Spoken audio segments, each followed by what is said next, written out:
पाई ने गाड़ी चलाकर उपनगरों तक का सफर तय किया और कुछ समय के लिए जोंगी हमले से बच निकली।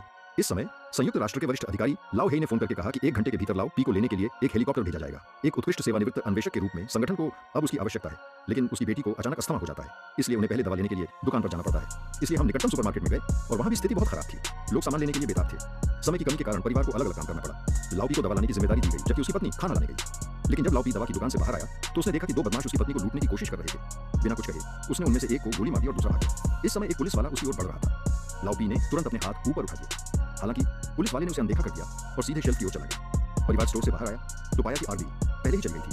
लाओ पी ने तुरंत लाओ हे को फोन करके अपनी परेशानी बताई, लेकिन लाओ हे ने कहा कि हेलीकॉप्टर 1 घंटे तक नहीं आएगा और उसे अगली सुबह तक इंतजार करना होगा। लाओ पी के पास अपने परिवार को पास के अपार्टमेंट में ले जाने के अलावा कोई और विकल्प नहीं था। वे लाशों से दूर भागे और उन्हें ऊपर के एक मैक्सिकन परिवार ने अपने साथ ले लिया।